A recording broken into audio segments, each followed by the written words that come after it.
A vida oculta e mística de Jesus. Aleter. O nome de Jesus e sua religião. Brahmanismo e budismo, portanto, como já vimos na figura 2, encobre, sob outras denominações e em virtude daquela transposição dos termos sintéticos, os mesmos nomes de Jesus e Maria, que se passaram mais tarde para a história do cristianismo. Isso não quer dizer que tivesse havido no tempo de Zoroastro ou de Krishna um homem e uma mulher chamados Jesus e Maria, ou que esses nomes fossem criados em Jerusalém especialmente para esses dois personagens. Já havia muitas Marias, como já havia muitos Jesus, que se perpetuam. Mas se este nome foi dado ao filho de Maria, foi por ordem do anjo Gabriel.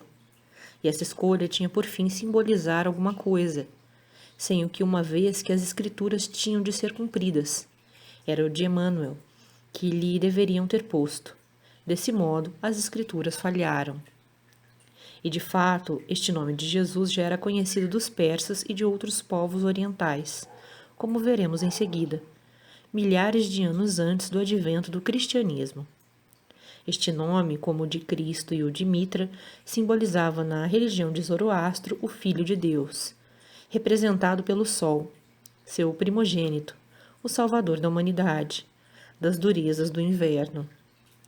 E isso se verifica positivamente confrontando-se os alfabetos templários do Vatã, do Zend, do Védico, do Sânscrito, do Assírio, do Samaritano, do Caldaico, do Etiópico, do Hebraico, do primitivo chinês de Fulri e do atual, do Escandinavo, do Eslavo, do Grego, etc., e colocando-se suas letras de idêntico valor numérico em todas as academias do universo, ante as correspondentes daqueles nomes. Fica-se perplexo quando se constatar que elas pronunciam o mesmo nome de Jesus, Ishu, sempre repetido e confirmado, conforme a tese empregada pelos dialetos dos povos, de uma a outra extremidade da Terra, o que corrobora a universalidade das ciências. Vide o quadro arqueométrico na Biblioteca da Federação Espírita Brasileira. Verifique o quadro abaixo, com as leituras em hebraico, caldaico, védico, sânscrito, zend, etiópio, chinês, egípcio e vatã.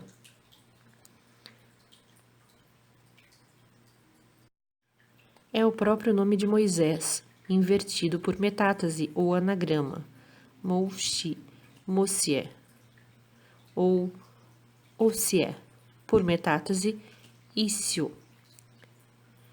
Jesus, sendo o M um prefixo usado no Egito para significar como hoje filho de Maria, filho de Jesus, filho de Deus. Por isso os israelitas dizem que o nome de Deus, isto é, do verbo que tudo criou, está no nome de Moisés. É esta, segundo afirma Saint Yves, a razão pela qual a infanta, certamente iniciada nas doutrinas dóricas, dera este nome a uma criança, supostamente achada numa cesta sobre as águas do Nilo, Mossié, filho de Ishu. O nome de iniciação de Moisés tomou nos templos de Jetro, seu sogro. Foi o de Assar-ship, onde também se encontra a letra I, como predominante de SH ou PH, que, como se vê no arqueômetro, se referem ao verbo criador, Iesu. Os Tongas, tribo da bacia de Lagoa, na África Oriental Portuguesa, por antiga tradição, acreditam em um ser superior que chamam Tilo, e por vezes também o denominam Ossi, Senhor, onde se encontra igualmente por metástase certa analogia. É também o Shua e Embuva, da primeira raça vermelha, anterior ao sexto cataclismo diluviano, e que já havia passado para a Etiópia.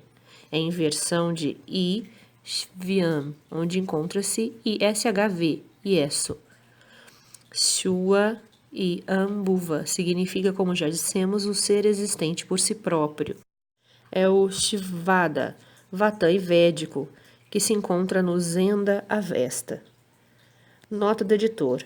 Zenda Avesta, atribuída a Zoroastro, lançamento da Madras Editora. Retornando ao texto. que se encontra no Zen da Vesta de Zoroastro, sob o nome de Datu Shu, que significa o doador de si próprio. Mesmo é Moisés, herdeiro dos patriarcas que viveram 1655 anos antes de Cristo, esse Svada transforma-se em Shaddai, que significa literalmente se dando Deus, aquíômetro. É mais ainda, o Sofia, do termo criado por Pitágoras, um dos depositários da antiga tradição. Filosofia, filosofia. O pH calha no mesmo triângulo em que se acha o SH, e PHO, e SHO, isso. Não por uma questão de capricho ou de fantasia, como já dissemos, mas por estabelecer as certas leis que não podemos expor aqui. Figura 2. É também o Nikod Bilu Sof, de Daniel, que depois de levantado o véu, significa Ishu, Ifo, de Ia Sof, Jesus, verbo, SH e PH, e o sinal conjuntor O. É igualmente o Ishvarael, por contração, Israel, o Espírito Real de Deus, e que por corrupção fonética passou a ser o Ishuara, na cosmografia hindu de Israel, entre o povo israelita. Este Israel é o Filho de Deus, seu filho primogênito, pois a Bíblia em Êxodo 4:22 assim se exprime. Abre aspas. Então dirás ao faraó, é Deus quem fala a Moisés. Fecha aspas. Abre aspas. Assim diz o Senhor, Israel é meu filho, meu primogênito. Fecha aspas. Porém, Israel não é um homem, é um povo, como veremos ainda.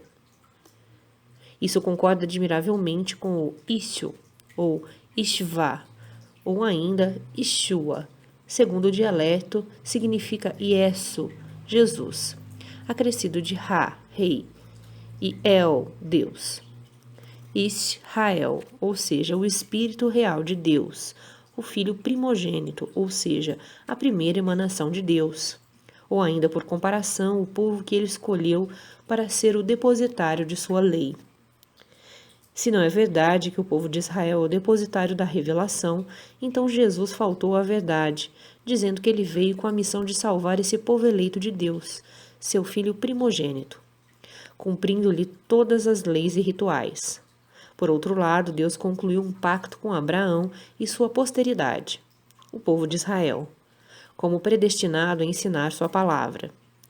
Mas Paulo, emérito sofista, procurou com sua carta aos Romanos justificar Deus pelo rompimento daquele pacto, para servir sua causa contra os israelitas.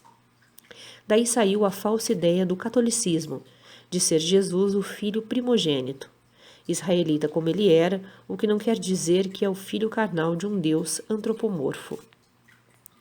Como a palavra Israel nunca havia sido encontrado nos livros do Egito, muitos escritores chegaram a pôr em dúvida sua existência. W. Flinders Petrie, nota de rodapé, Mission des Juifs, página 414. Porém, traduziu um documento por ele achado em suas escavações no Egito, que demonstra a existência do povo de Israel. Abre aspas. Os de Israel foram arrancados, não existe mais semente.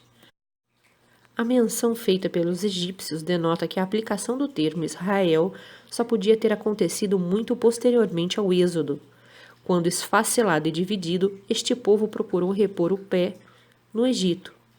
Porquanto, segundo a descoberta de Chabas em 1864, este povo já era conhecido desde os tempos dos Ramsés, pelo nome de Apuriu. Segundo Sam Ives, é Apurus, isto é, sem eira nem lar, o que confirma a frase de Moisés, abre aspas, lembra-te que eras estrangeiro na terra do Egito, fecha aspas.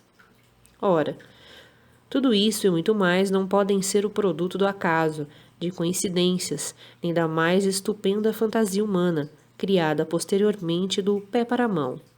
Com línguas antigas tão distintas e distantes, verificado além disso pela filologia, pela matemática quantitativa e qualitativa, e traz-nos uma prova bem difícil de ser rejeitada, de que a religião que o Messias veio novamente implantar neste misérrimo e anarquizado planeta, com o exemplo do sacrifício de sua vida, é a primitiva religião da humanidade, por ele, Verbo, revelada aos patriarcas sob o nome de Ifo, Jesus Verbo, o mesmo que retomou em sua reencarnação em Maria. E por que Jesus e não outro nome? Por que não Emmanuel, conforme fora profetizado por Isaías 7,14, 8 e confirmado por Mateus 1,23, contrariado, porém, por Lucas 1,31, que o substituiu pelo de Jesus. Essa falta de cumprimento das Escrituras não deixa de pôr em maus lençóis Isaías, Mateus, Lucas e o próprio Jesus, que repetia sempre que tudo quanto lhe sucedesse era para serem cumpridas as Escrituras, e estas diziam que ele se chamaria Emmanuel. Por que esta patente discordância? Porque, como se vê desse superficial estudo, esse nome sintetizava a protossíntese, e era mísser que a encarnação, que repunha sua palavra perdida, fosse marcada com seu próprio selo, o selo do Deus vivo, a que se referem o Novo e o Velho Testamento. E este selo é demonstrado pelo arqueômetro, síntese de todas as religiões, de todas as ciências passadas, presentes e futuras, porque é a síntese do próprio Verbo Criador, e como tal já se achava legislada desde o começo dos mundos, desde a eternidade, diz o profeta. Porque o povo que Moisés escolhera para ser o depositário da tradição inserida nos seus 5 livros, com 50 capítulos, chamado Gênesis, havia séculos que tinha perdido a chave do segundo sentido, e da cosmogonia sintetizada na esfinge e na pirâmide que lhe fica ao lado. Por isso Jesus dissera, abre aspas, quando Abraão existiu, eu já era. Fecha aspas. João 8,58. Ao admitir-se como que era o catolicismo, como a expressão da verdade, ter o anjo Gabriel ordenado em sonho a José que pusesse no seu filho o nome de Jesus. Mateus 1,21. Significando vir a salvar seu povo dos pecados, o povo de Israel, e não os povos do mundo. O que não foi realizado, ao contrário, é claro que se este nome não significasse alguma coisa mais transcendente, como acabamos de ver, este anjo que por sua natureza se supõe dotado de sabedoria, não o teria escolhido arbitrariamente, ou pelo menos para que as escrituras não fossem desmentidas. Teria procurado confirmá-las, pois estas se referem a Emmanuel, que traduzido nas línguas antigas, Manu-El, significa filiado à lei divina de Manu. Ma-lei, Manu, legislador persa, criador do maniqueísmo, de que fez parte Santo Agostinho. El, Deus, e não como lá está, Deus conosco. A religião de Manu era a mesma de Zoroastro, Rama, etc. O nome, pois, que lhe deram Jesus, Istio, confirma solidamente a tradição patriarcal, cuja doutrina de bondade, de amor ao próximo, ele veio novamente indicar à humanidade, e é achada em toda a sua pureza nos livros védicos e no budismo, muito anteriores a ele. Não há pior cego do que aquele que não quer ver, apesar dele ter dito que sua doutrina não era dele.